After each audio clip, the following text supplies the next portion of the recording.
teaching about the Armenian Genocide. This video is made possible with support from the California Department of Education as part of the Content, Literacy, Inquiry, and Citizenship Project, which provides professional learning and resources to help teachers and school administrators successfully implement California's History Social Science framework. The video was developed in partnership with the Sacramento County Office of Education and the Genocide Education Project. Welcome to this overview of the Armenian Genocide and its connections to California's History Social Science standards and framework. I'm Roxanne Makashjan, Executive Director of the Genocide Education Project, and it's my pleasure to share some ideas that'll help you decide when and how to teach this important topic to your students. The Armenian Genocide is addressed in California's framework in the 10th grade. It's estimated that California is home to between 500,000 and 1 million Armenian Americans. Many are direct descendants of the few survivors of the genocide carried out by Ottoman Turkey in 1915. The first wave of Armenians began to arrive in Fresno, California in the late 1800s after escaping early pogroms in their ancestral homeland, ruled by the Ottoman Empire. Many more Armenians arrived after the genocide.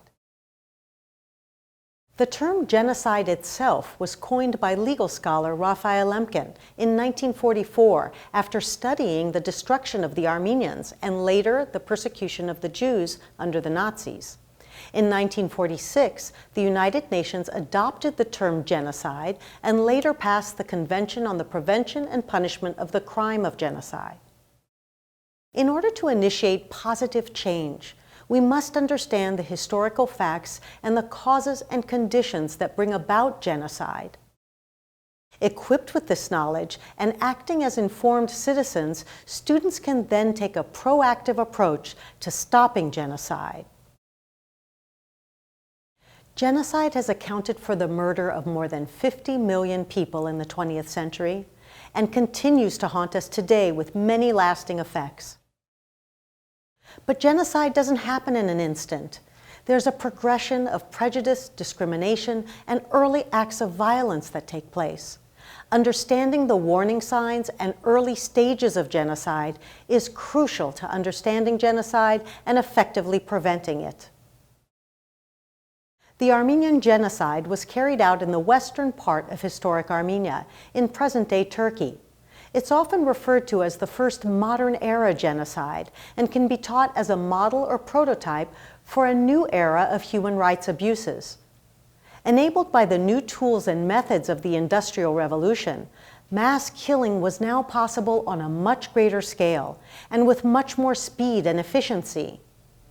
One example of the horrors of the Armenian Genocide can be found in this image of human remains in the village near the city of Mush in the province of Bitlis before being set on fire by the Turks. Only 12 people in the village survived. So you may be asking yourself, where's Armenia? Armenians are indigenous to the lands now in eastern Turkey and somewhat further east towards Russia. At one time, the Armenian kingdom spanned the entire region between the Mediterranean, Black, and Caspian Seas, north of Syria, Iraq, and Iran. Present-day Armenia, bordered by Turkey, Iran, Georgia, and Azerbaijan, is the only part of historic Armenia not under Turkish rule during World War I, and where Armenians survived. And who are the Armenians?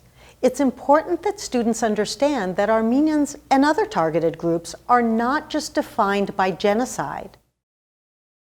The Armenians are an ancient nation that has existed since before the 1st century of the Common Era. The Armenian language is unique, with its own distinct letters and grammar.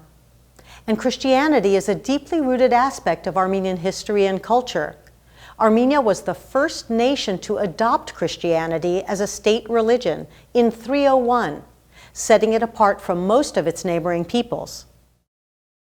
In 1918, after the Ottoman Empire was defeated in World War I, the Armenians to the east, who had been within the Russian Empire, declared independence. But that ended quickly with the Russian Revolution and then a takeover by the Soviet Union in 1920. 70 years later, in 1990, Armenia was the first of the 15 Soviet republics to declare independence from the USSR. The Republic of Armenia remains independent today, although it's a very small portion of that historic homeland, and relations with Turkey and its ally Azerbaijan are very troubled. The Seljuk Turks began to inhabit this region as early as the 11th century, and by 1453, the Ottoman Empire was a multinational state that incorporated numerous ethnic groups.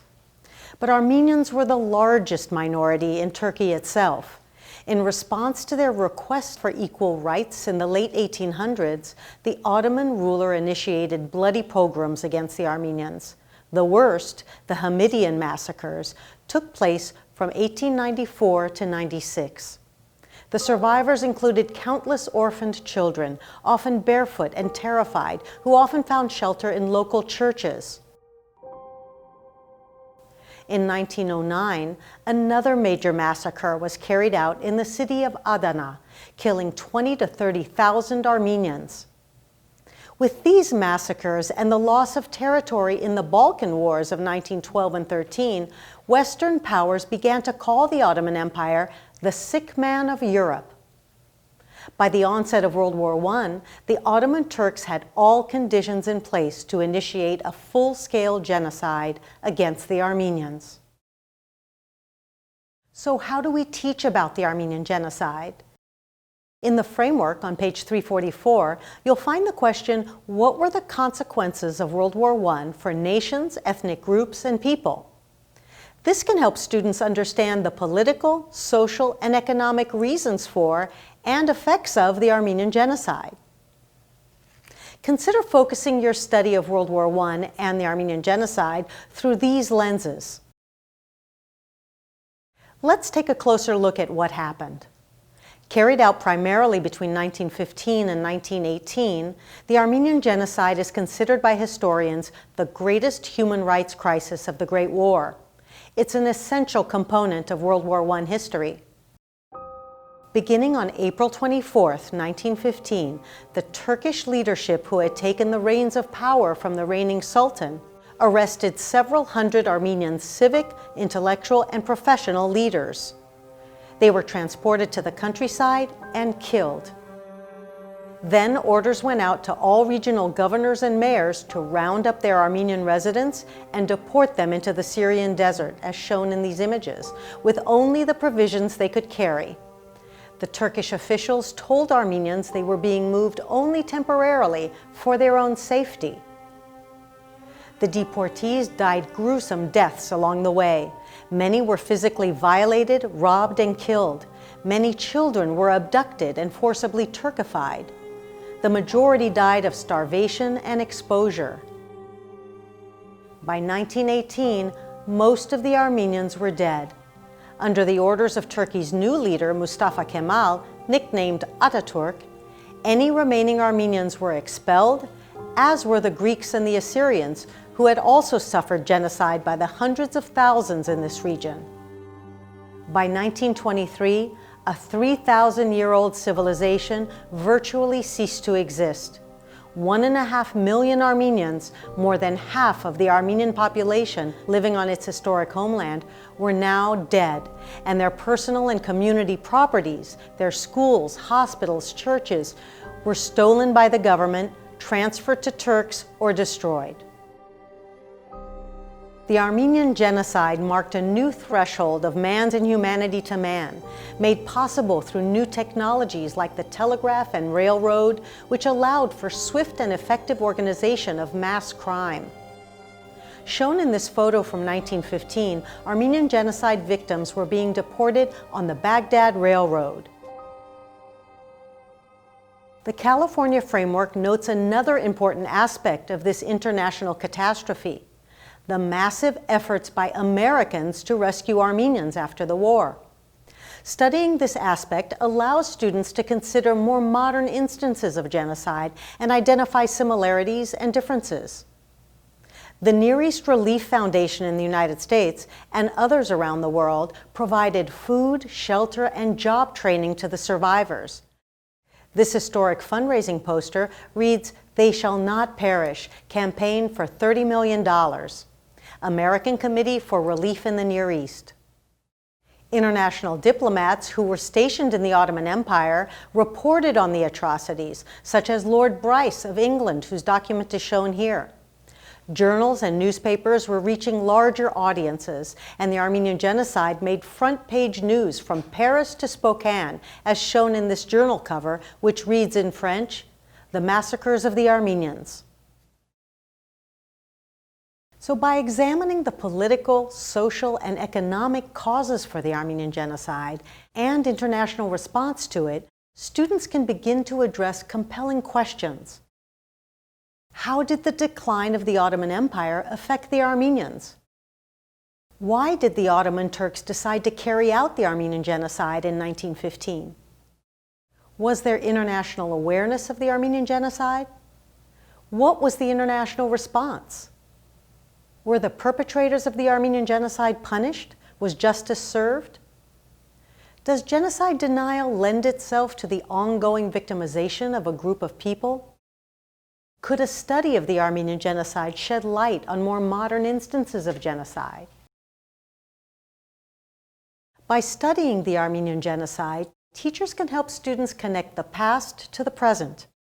In an example from the Constitutional Rights Foundation, another compelling question that students can consider is, should other countries intervene when human rights are violated anywhere in the world?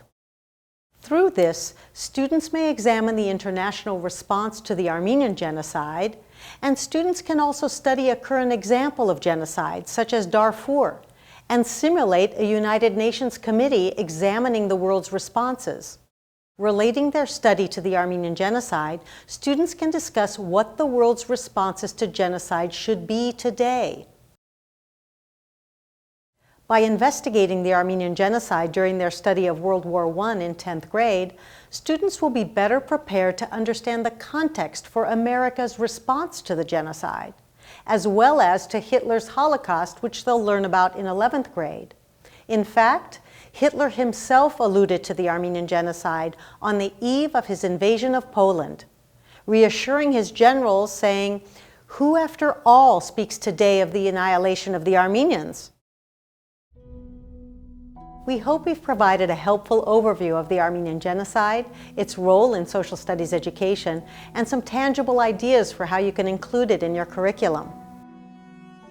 To find more resources for educators related to implementing California's History Social Science Framework, please visit the Content Literacy Inquiry and Citizenship Project website at californiahss.org.